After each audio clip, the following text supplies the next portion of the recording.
So welcome back. This is Something Like a Podcast, episode 3. I'm here with Aaron Swarm. I am RM, and we're going to jump right into it. There was some tragic news in the sports world. Aaron, can you fill me in? Yes, I can. So everybody knows in baseball, that's a baseball fan like myself, that on July 1st, there was a tragic death involving Angels pitcher Tyler Skaggs. Okay. Well, today the autopsy has finally been revealed, and the autopsy uncovered that the former Angel pitcher had opioids, fentanyl, and oxycodone in the system when was found dead in his Texas hotel room on July 1st, according to a toxicology report that's released by the examiner. Okay. So, and this is coming off the score, which is the source that this is coming from. Okay. And then his family released a statement. They were heartbroken to learn that the passing of the beloved Tyler was a result of a combination of dangerous drugs and alcohol that is completely out of character for someone who worked so hard to become a Major League Baseball player and had a very promising future in the game he loved so much. We are so grateful for the work of the detectives in the South Lake Police Department and the outgoing investigation into the circumstances surrounding Tyler's death. We are shocked to learn that it may involve an employee of the Los Angeles Angels. We'll not rest until we learn the truth about how Tyler came into possession of those narcotics, including who supplied them. To the end, we hired an attorney to assist us. So, listening to you, my first question was, did he have a history of drug abuse? That I know of, no. No, that's he didn't what pretty have much a what history. So there, that's what his family was talking about right there. Okay. Is about that whole thing I just read is coming from his family. It was out of character for him to be. Yes. Okay, so that, and then did he ever have like suicidal tendencies? Like he was. That I know and what I just read, no. Right. I'm only saying that because when you hear stories like this, later on it comes out that maybe they had suicidal tendencies, but you couldn't really tell, or they had drug problems and they just overdid it. The issue what happened with this was whoever supplied him with the fentanyl, the oxycodone, and the alcohol that night, and it's in that Texas hotel room when they was playing the Rangers down in Texas. I feel that I don't think he was trying to kill himself. I think that he just had so much stuff in his built up in the system that he fell asleep and never woke up again. Yeah. But that's what I'm saying. I think it's important, especially like when you're part of any team, major league, minor league, you should see certain signs. And maybe if he had somebody with him, they could say, look, bro, you're going too far. But if you're by yourself and someone gives you these drugs and you don't know when to say when, then anything could happen. And unfortunately, he did lose his life. So that's sad to hear. Yeah, so rest in peace, Tyler Skaggs, and right. Reaching out to the Skaggs family. I hope, that they can make it through this hard time. Absolutely. All right, let's move on. I did want to touch on one thing on sports since we have a little bit of time. So I don't know if you heard this Shaq versus Kobe thing again. Really? So this happened again. I guess Kobe was speaking at some type of event, and I don't know what prompted him to say something to Shaq. But apparently he said something like, we could have won 12 championships if Shaq stayed in shape. And he also said Shaq could be the best player of all time if he just stayed in shape. So Shaq, yes, he has had issues with his weight at times. But he's also showed that when he was in great shape, he won championships. So this is what prompted everything. I'm going to kind of go a little more in depth, and then I'm going to get into the point of me bringing this up. So, apparently, Shaq shot back at Kobe and said, well, if you pass the ball more, maybe we could have did X, Y, and Z. But there's a lot of things behind the scenes that people don't know, like Kobe telling on Shaq and ultimately Shaq getting divorced because of, when Kobe got caught up with that case in Denver with, the rape, then I guess he kind of threw Shaq under the bus too. So they've been feuding for a while. And what was really crazy to me is not even a year ago, they both sat down. I want to say it was ESPN. They both sat down and they talked to each other. And you thought they talked out all of their problems. But a year later, Kobe still bringing it up. So I was watching TV today and someone sparked the debate. If you could have either one of them in their prime, who would you take? Well, with all the issues saying, I possibly would take Kobe just because the fact is, Shaq is good. Don't get me wrong. Just he had trouble controlling his weight. Okay, so let me rephrase this. It's not a projection of will he gain weight. We're talking about him in his prime. If you had 1 or 2 seasons with a player in their prime. So Shaq at his best weight, his fastest, and then Kobe at his fastest and his greatest, who you going to take? I'll take Kobe. Why would you take Kobe? Because I loved his shooting ability. He shoot the way that he shot off the jump. I even know when growing up I didn't follow much basketball, but I know I remember watching a lot of Sports Center growing up that I've seen a lot of highlights for Kobe, how he had that jump fadeaway that was tight. Now I'm going to say this. I love basketball and I study it like I have a degree in it, in most cases. Kobe Bryant is what they call a volume shooter. So Allen Iverson and maybe even Carmelo Anthony, they get this kind of label too because they take so many shots. They're putting up 25 shots a game. Westbrook is kind of in that conversation too, James Harden now. So I know Kobe is a volume shooter, and that's not taking anything away from his greatness. But the point that a lot of people don't recognize is when Shaq was on the team with Kobe when they were both in their prime, Shaq won Finals MVP every single year. So that lets you know who was the best player on that team. But I'm not taking anything from Shaq. I'm not taking, right. The only reason why Kobe won those rings was because of Shaq. Right. Yes, I'm not taking anything from Shaq. I really didn't. Growing up, like I said, I really didn't follow much basketball like I do now. I really didn't watch Shaq as much as I did Kobe. So that's why I chose Kobe because I really didn't follow Shaq that much. Well, see, that's the thing with highlights. Like, they will highlight. And a lot of people don't notice that, too. LeBron James actually has a better clutch ending game performance than Kobe when you talk about the numbers and percentages. But since Kobe has some great end of game performances and you see it on highlights, it kind of conditions you to say like, wow, Kobe's one of, and he is. But you got Shaq down low. You throw the ball down to him, you can't do anything with it. He's either going to dunk on you or you have to foul him. So if Shaq could actually shoot free throws, that would just make him that much more better. Exactly.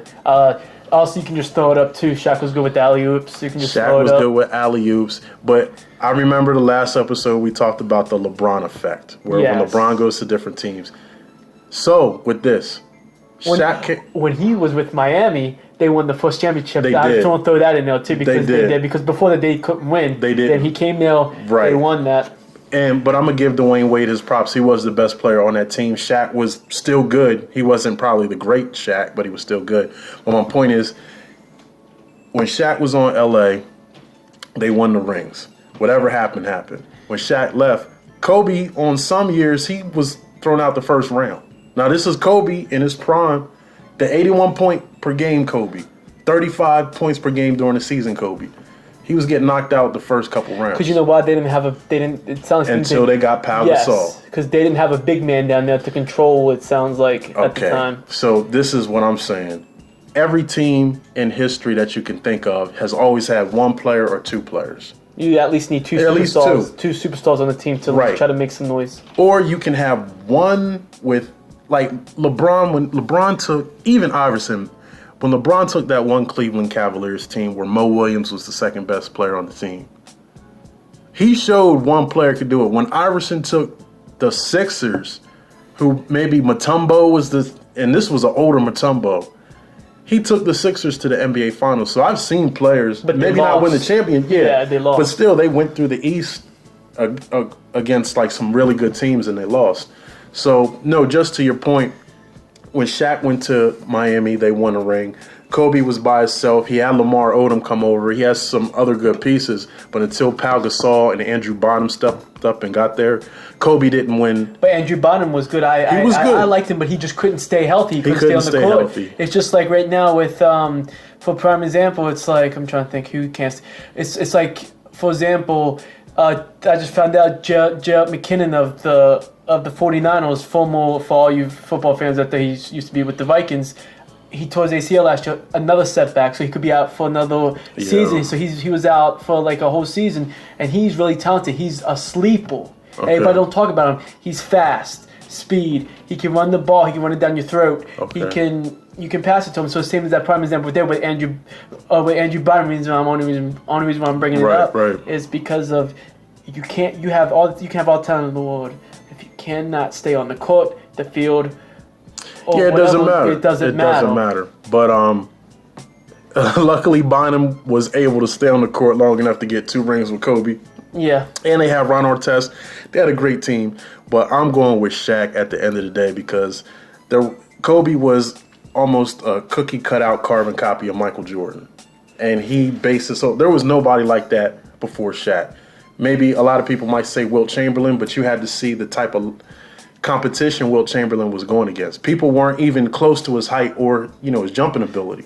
Yeah, but he's the only NBA player in the NBA history to score 100 points in a game. I think it credits because everybody else was just that much inferior. Like, they couldn't block his shot. He was 7'1", could jump long, had a good hook game. But if we're talking about, we got to decipher the two agents, the two things. Eras. Ray Hill is this era, then you got this era where you got all those steroids and all those, I'm talking about everything that we eat and stuff. You're talking about everything that you eat. Okay. Yeah, that's what I'm talking about. I'm talking about not cheating, I'm talking about what you eat. Right. So that can make you hormones-wise, get you taller. Okay. So, but every era is different. So back then, Walt got away with we're not taking credit from him. He was talented. Okay. It's just that it was like you said, it was a different era. I know I kind of get what you're saying. So now that the era is different, it's a level playing field because there's a lot more bigger players. That's what I'm talking about. But that's to Shaq's credit. So now he's got to go up against people.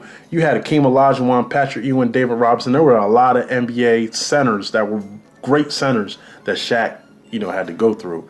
So but he did. He did. So I'm giving it to Shaq. You go Kobe. I know what I listened to earlier. It was split down the middle. One person said Kobe, another person said Shaq. So it's up to your personal preference. Mm-hmm. Okay, so we are going to switch gears now. I wanted to do something that went down at our place of employment not too long ago. So do you want to tell the story and then I can just go in? If you just want to lightly go over it, we don't have to get into any specifics of the person. Just the idea. So the idea is we had a person that lied about a death in the family, which was the mom, and it came out. It came to light. So what? Only I know. It came to light that he was not telling the truth. He was not telling the truth, and that's what I was hearing through the grapevine. What do you know about? Well, see, that I don't. incident? I don't even want to get through the grapevine and gossip. But I mean, at the end of the day, if whatever happened, it was very low to put a loved one in a situation where they died just so you can get money or days off. I don't know. But listening to that brought me to this next segment, and it has to do with mental health. Now, I'm going to use myself for an example first, and then I'm going to get into the lighter versions of lying and then the severe versions of it. But I remember this one day, it was kind of crazy because it came out of nowhere. This girl came up to me and said, "Have you ever been depressed?" And I was like, okay, where is this coming from? So I mean, I'm an open book. I'm a truthful person. So I said, I've had episodes of depression. So apparently she was dating a guy and they had a baby. He wasn't ready for the baby. He was actually, shooting music videos. So maybe he had these aspirations to shoot music videos. He got her pregnant. Now his responsibility is no longer for the videos. He has to be there for the baby. I guess he fell into a depression. He quit his job. He didn't want to do anything. He was always, kind of bummed out. So I use myself by saying there have been maybe once or twice a year where I'll wake up and I just feel like a heaviness. Now, it's not like I've done anything or I'm not going through anything. I've been through I'm being real. I've been through some fucked up situations and just dealt with it. Like when something happens, I'm using myself for an example. When something happens, if you sit there and you just kind of mull over it and ain't nothing going to happen. You have to put a plan in motion. How am I going to get out of this? Okay, I can't do that. I can't do this. This is what I can do. and you move forward. Because moping and shit, it's not going to help. But when you wake up out of nowhere and you just feel like this, where they say it's like a dark cloud over you, it really feels like that. It's a heaviness. You kind of feel sluggish. You want to do happy things, but it's just this weight. So I combated that. Like, if I ever feel that way, I'll go outside and just go for a car ride, or, you know, if it's nice out, I'll go play basketball, and, you know, it kind of just opens it up. But I wanted to put my cards on the table first before I get into this. So what do you think a pathological liar is? When somebody always lying and cannot tell the truth, well, when they talk to you, you know they're lying. Okay. Like, for example, this person's like, oh, you know, tells you all this stuff, but then you can't believe him because he has lied to you for so many things. Mm-hmm. It's hard to trust somebody like that. Somebody that is always a chronic liar is always going to lie. They're never going to tell the truth. Right. And even they start believing they'll lie. Right. So we're going to go into what I read was like, I'm going to break it down into kind of 3 to 4.5 sections. So the first section has to do with telling little white lies. Now, what I forget the source I read it from. I should have quoted it, but I read this on the web. We all do little white lies, quote unquote white lies. If you're with your girlfriend and she says, babe, do I look fat in this? You're not going to tell the truth. Yeah, you're going to say like, yeah, you look good. The dog pound. Yeah, the dog pound. You look good, or am I pretty, or just any of these things. Those are now I'm not going to lie about. If she's pretty, I'm going to say, yeah. I mean, if it's your wife and maybe she's not feeling good. Yeah, it can all. But see, pretty is kind of subjective because a lot of people see beauty in spirit and not so much the physical. That's what I was about to say. That's how I look at it. I look at it as a woman's spirit, right? Not her body, not her looks, about how her internals are, like her personality, how she carries herself, how she likes to do something, right? How she, like I said, if she wants to be a single, go for it. Right. You can do anything that you want to do. Right. That's what I look into. Right. But that's not getting too much off subject, but I'm just saying, like, little white lies they say we all do. It's just like little... Like, hey, Mel, RM, have you stole, like, cookies out of the kitchen? Or you're like, no, but listen, I had, like, one left there, and now it's going to be like, no, I don't know who took that. I didn't take that. That's a little white lie. That's a little white lie. I would tell the truth, but no, you're right. That is just, so it's not so harmful. But then you go into pathological lying, and they say pathological lying is what you just mentioned. Like, people will lie about what they had for dinner last night. Like, why would you lie about that? Mm-hmm. Oh, I went out to Ruth Chris and had a $90 steak, but you went to Arby's. Yeah, you went to Arby's and ate dinner. Exactly. So you're lying about just, and I did know a guy like that. He was actually a supervisor a long time ago, and No. So there were two people. One was a supervisor, right? So the way your eyes because lit up on that one? because I was thinking about the other guy, because the other guy was much more severe. So the supervisor, I'm not even going to talk about this. So there was this guy on the team. He actually came from another store, and within a few months of him being there, we had deemed him. Have you seen the Dos Equis commercial with the Dos Equis guy? I believe so. The most interesting man in the world. Yeah. That's what we called him. Wow. Because anything that you said, he did, and he did it better. Like, yeah, man, I went fishing. Yeah, I was on the deadliest catch lobster boat. And this, damn well you was not on that damn but seriously, show. This is he wasn't on the show, but this was one of the things he told us. He said he was on one of those lobster boats where the waves are crashing against the side. I'm like, bruh, no, you weren't. And this was an older dude. This ain't Alaska. It's not Alaska. And we were in D.C., so I'm like, where'd you go? Like, I don't know, but this was an older guy. He had to be a good, I was 30 at the time. He might have been like 49, 50.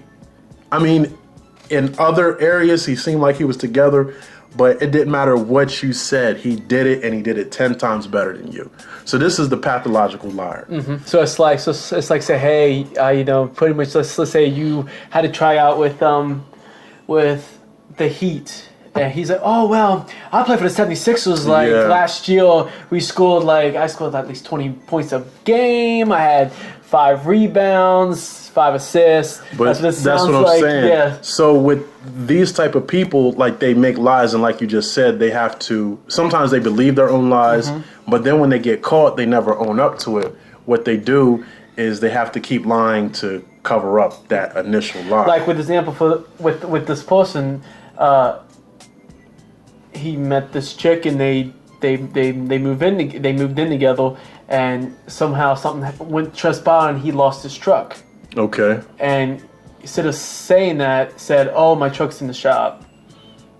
So my truck's in the shop. It's getting fixed. But then it comes out that you got taken away from you because you moved out. Okay. I'm going to be real with you on this one. Sometimes people don't need to know your business.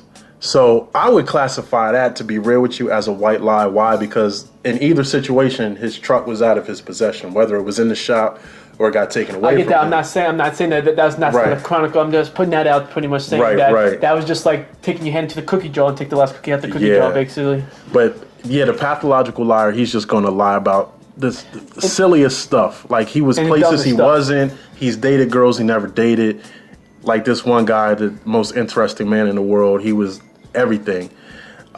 You said he had to top it. So now we're going to get into the sociopath and the psychopath. Ooh. So they say common traits of both, because I was under the impression that I read something a while back where sociopath was supposed to be the new word for psychopath. But the psychopaths, they don't have any kind of remorse. They don't. Right, and I'm going to get to that. Anything. They don't. Yeah. So there is a difference. It is. So they say common traits of a sociopath and a psychopath are they're conceited, like they think they can walk on water. I remember we were just talking about this. People who think they can walk on water. They're deceitful. So these are the people who lie to get what they want. They're like weasels. They kind of find their way in and they lie, cheat, and steal to get by. And when they get caught, they try to cover it up. They try, and the last one is manipulating people. So you play people against each other, or it could be family. It could be you can manipulate your girlfriend. You can manipulate your place of employment. Whatever it is, you do things to get what you want, no matter what it is. So these are the differences between a sociopath and a psychopath. I do have it written down. This is from the Infographic Show. I don't know if this was actually on YouTube. It's a YouTube page, the Infographic Show. Some of the differences: a sociopath is a loose cannon. They can't really hold down jobs or relationships. If they can't make adequate pay, they may lie, cheat, and like you just said, steal to make their ends meet. Their lives are full of lies and trickery. So there's a few people that come into mind, and there's some people, like politicians can be some of the biggest sociopaths. I think, I'm about to say, I believe that politicians, most of them are sociopaths. They are. Because what they do is they tell you what you want to hear. Then when they get into office, they do the correct opposite, cracking that paycheck and doing whatever that they want to do. Next you know, 5 years, 10 years later, you hear a scandal saying that they was embezzling money, or they did something to a person, and then they'll kick that office. But I'm going to be honest with you. I think that's more of a psychopath, because I'm going to get to psychopath. So, again, they both have the traits of conceitedness, being deceitful, and being manipulative. They both can do it. They both can do it, but then there's other differences. So, from what I read, sociopaths wouldn't be like the serial killers. So, okay, this is going to get good. You could still be a serial killer. But I'm talking about the larger percentage. I get what you're saying, the larger percentage. It's funny, so we have another topic that's going to piggyback off of this, because I just watched something about this sick, twisted dude and the way he was killing people. Yeah. So, I mean, I'm not going to... with people. Yeah, but when you listen to it, you'll know why. Okay. So we said sociopaths are loose cannons. They can't hold down jobs or relationships. If they can't make adequate pay, that means if they're making minimum wage, they're going to find something where they can lie, cheat, or whatever to get their money, and they're good on tricking people. So psychopaths, they have more self-control, they're more calculated, they're well-educated, and they hold steady jobs. And they hold relationships, and they don't lie. Do that. They lie, but they don't they lie, they cheat, but they don't steal because they already got money because they know how, like you said, they know to keep the composure and not be like a loose cannon. So that's the difference. Right. That's a big difference right there. But with that though, so because I know Criminal Minds was just a show that ended this past year or last year, whenever. I know in that show specifically, most of the people that they was dealing with in the show was either a sociopath or a psychopath, because they always was, no matter what, they was killing somebody or kidnapping somebody. Okay, so yeah, with that, so the sociopaths, they can't really hold down jobs. They are more of the loose cannons. They might be nomads. You never know. But the psychopaths, they're self-controlled, calculated, well-educated. They can hold a steady job, and they say not all psychopaths are violent. So That's right. That's very true. So some would kill to get what they want. Some of them would just not kill at all. Right. So that's why I was saying there's levels of, I guess, psychopathy or sociopathy. Let's see. They channel their energy differently. So this is where it gets interesting. So a psychopath has this, again, the common traits. They're conceited, they are deceitful, and they manipulate people. But what they do is they channel it to be a CEO.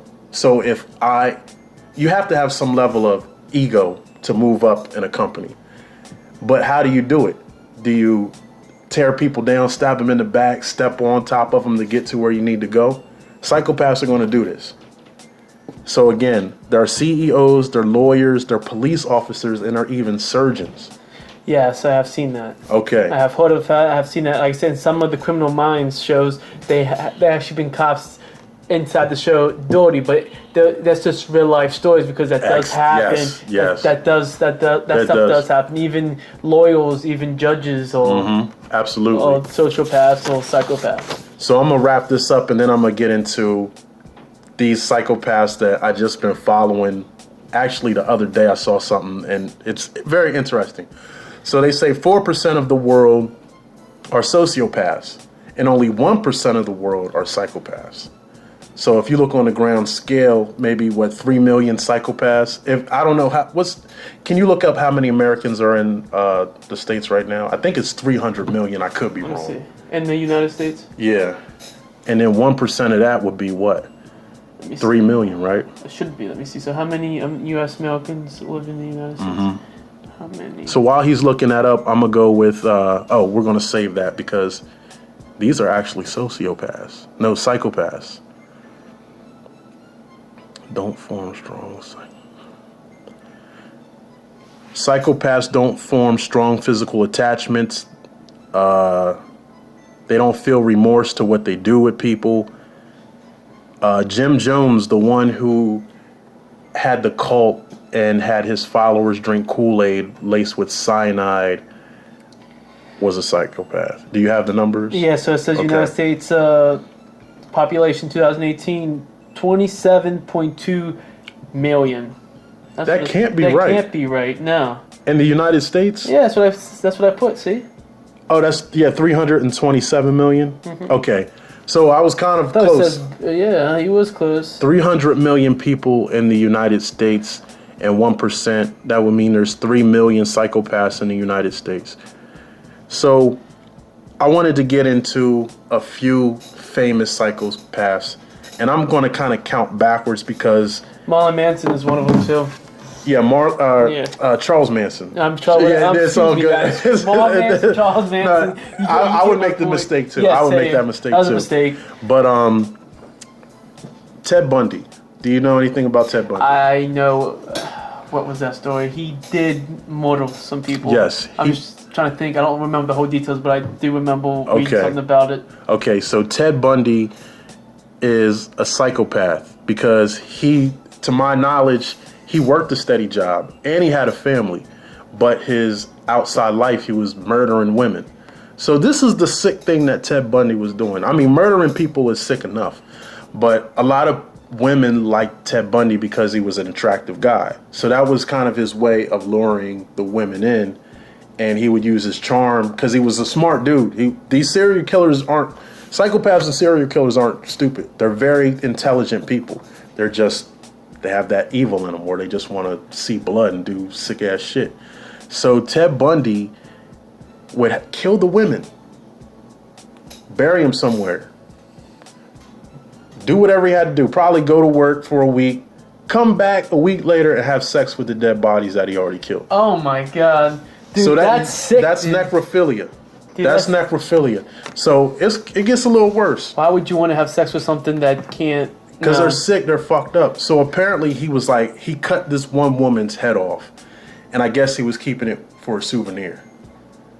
So this is what I'm talking about. This is a family man who has worked kids a job. and has a wife, it sounds like. To my knowledge, he did. Yeah. How did they feel about it? That's a good question. When they found out, like, they'd have to be terrified. Like, this guy was sleeping in the house. And he's cutting women's heads off and having sex with dead bodies.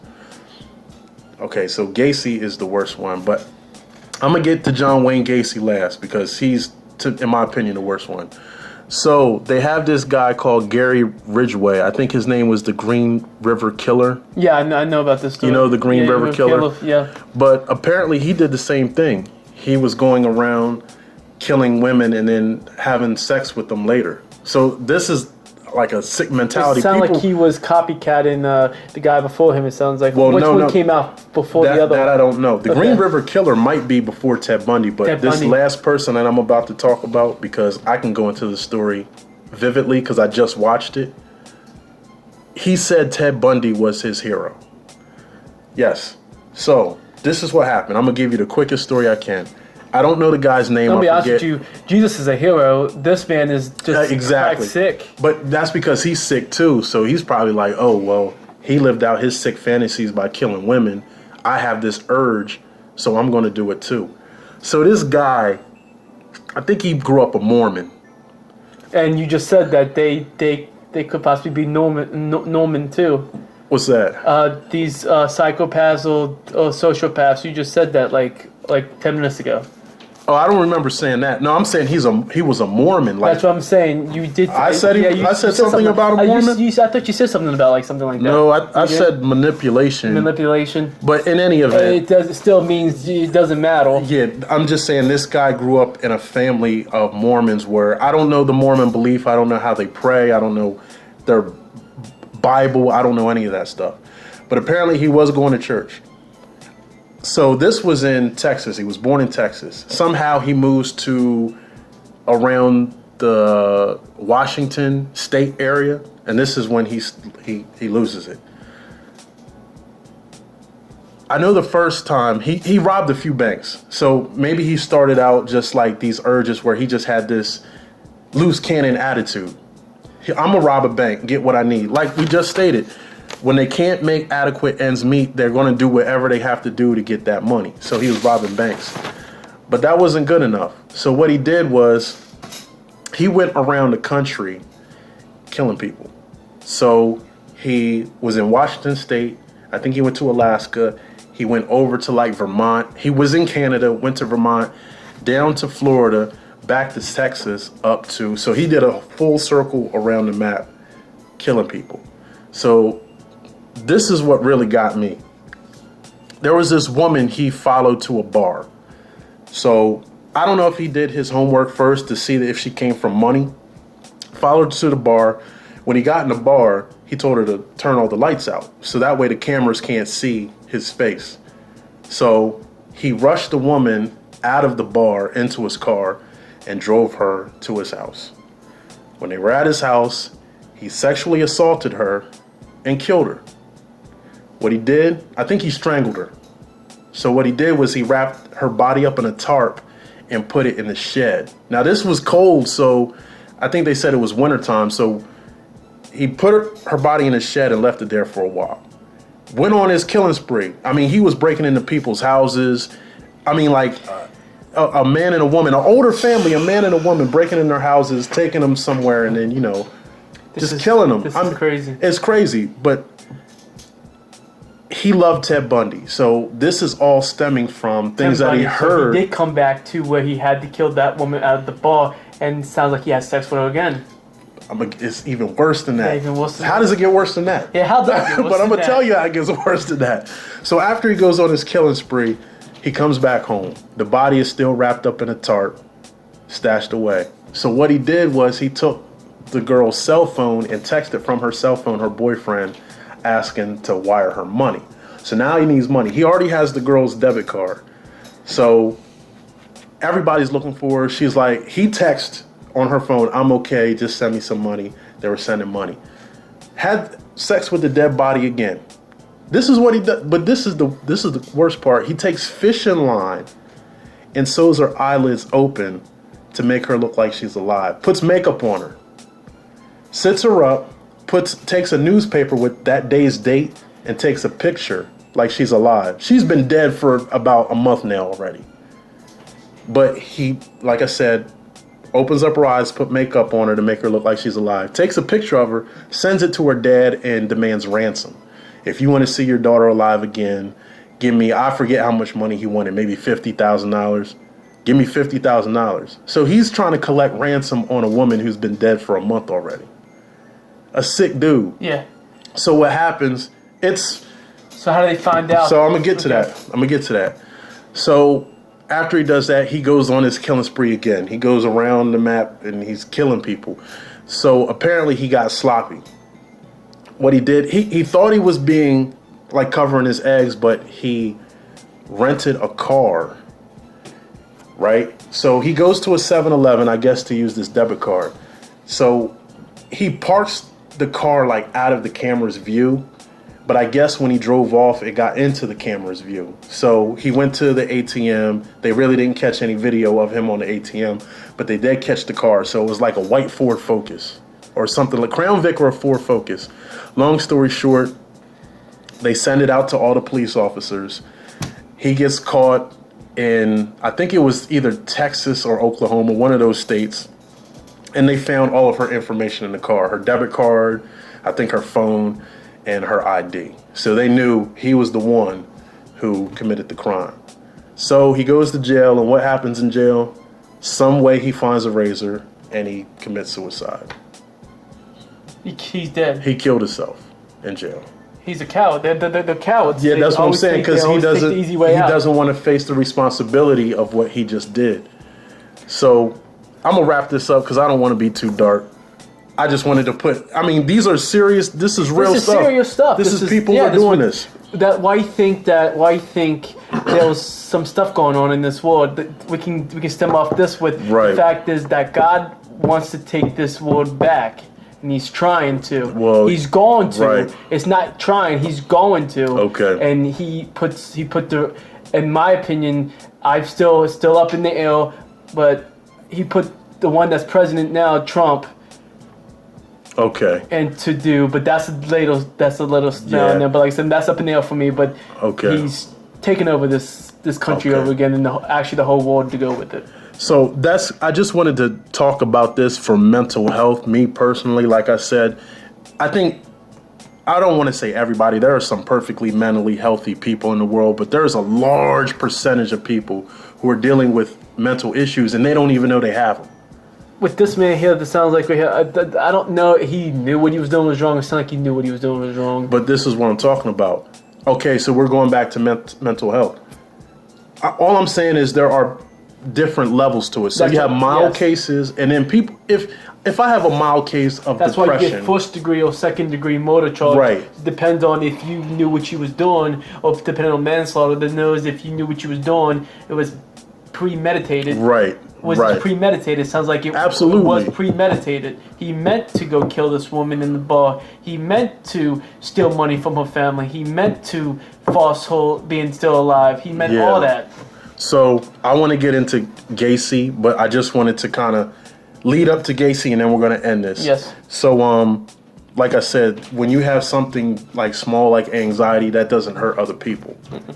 So when you have the extreme cases, these psychopaths who commit these crimes, he's taking lives away from families, and people love these people, and you're taking their lives, and then you're going around the state or the country doing these acts. So that's very selfish.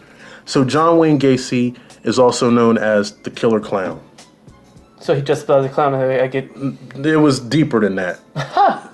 What else could be deeper about that? But go ahead. Because he was doing birthday parties. He was a legit clown. So he was doing birthday parties. So he was killing women, men, or kids. I think it was younger men. Okay. I don't know if there were any women, but what he was doing was he was doing birthday parties for the kids, but he wasn't killing like kids. He was killing like young teenagers, so maybe like 14, 15. Still kids. Yeah, they're still kids. I mean, they're young teens. It was. I'm just saying that so people don't think that he was killing like 5-year-olds and 6-year-olds. He wasn't doing that. They were young adults.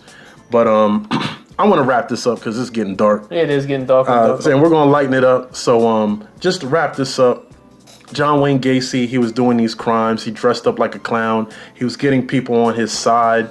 And then ultimately, when they came to his house, he was doing unspeakable, torturing them, doing X, Y, and Z, and then keeping them under the floorboards of his house. And it came out, it was like dozens of kids under his floorboards where he was just keeping them.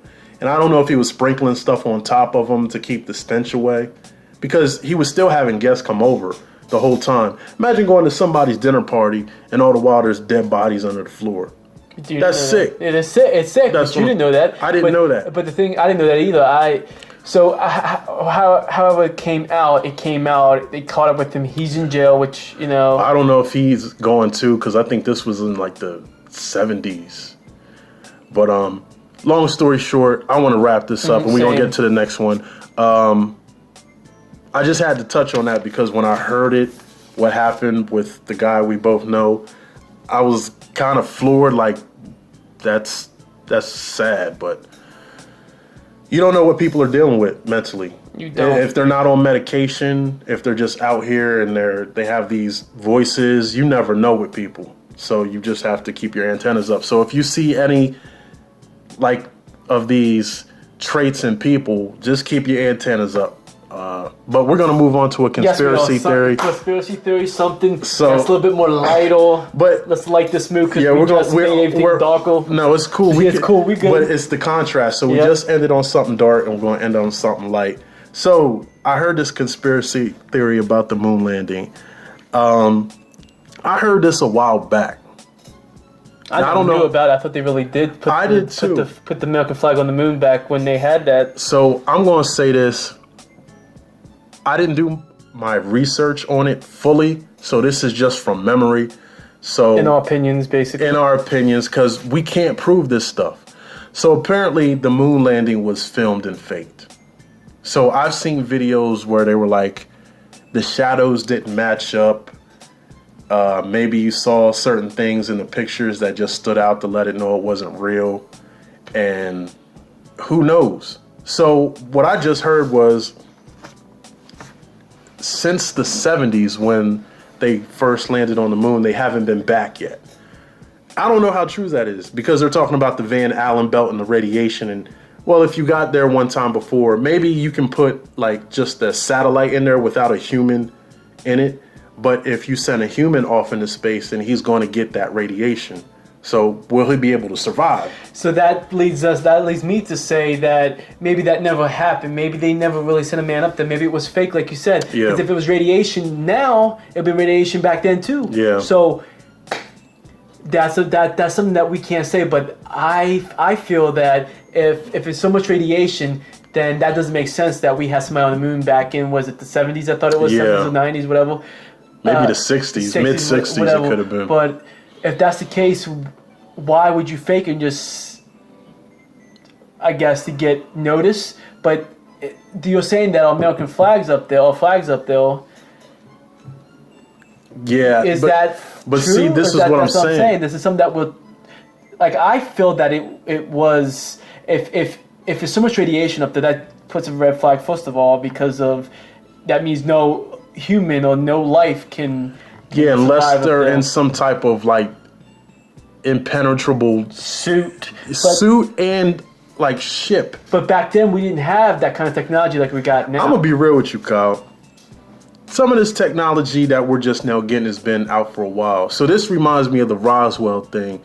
So Roswell, I guess there was a crash, and I think Roswell's around New Mexico. There was a crash and the government covered it up.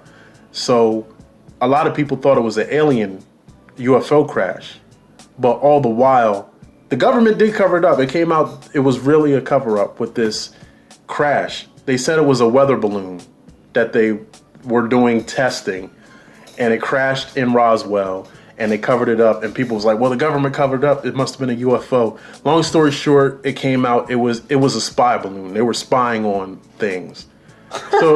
So they had to cover it up and say it was a weather balloon, but then they had to let the people know it wasn't a UFO.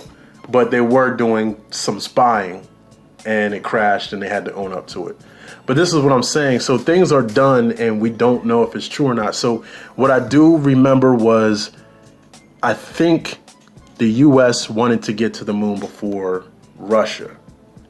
So they were like, what's the fastest way we could do it? Well, we could fake it.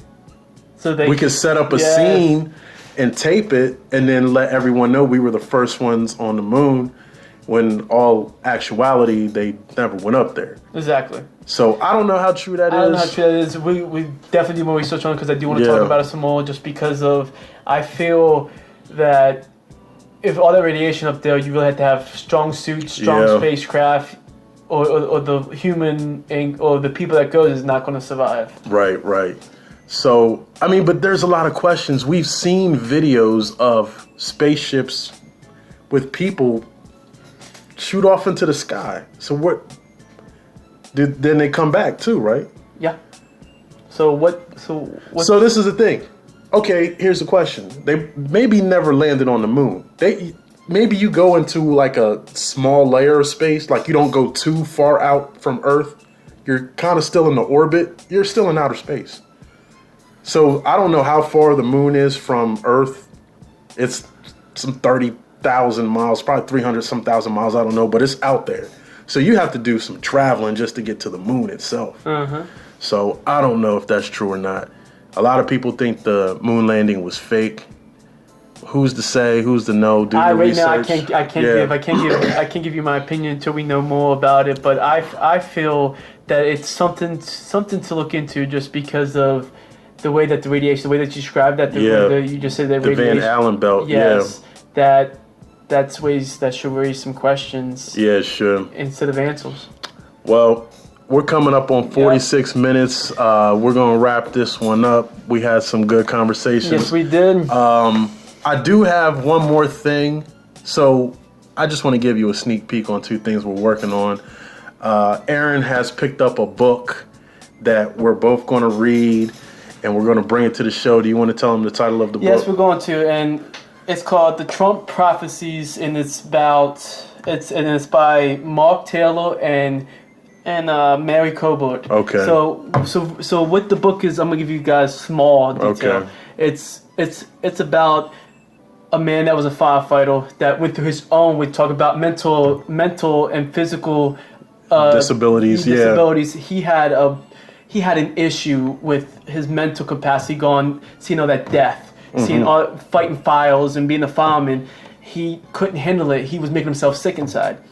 Well, to what I do know, God came to him and wanted him to tell God's story. God wanted him to tell America who's the next president was going to be, and write this book that now I have in my hands. So basically, I mean, it's in the title. This man, what's his name? Mark Taylor. Mark Taylor is a prophet. Yes, he is a prophet. Not pretty much, but yes, he's a prophet from God. So we're both going to read this book, and I asked him off air, was he reading it hoping for it to be true, or was he going to pick it apart? And he kept it real. He said he's going to pick it apart. I'm just going to pick it apart.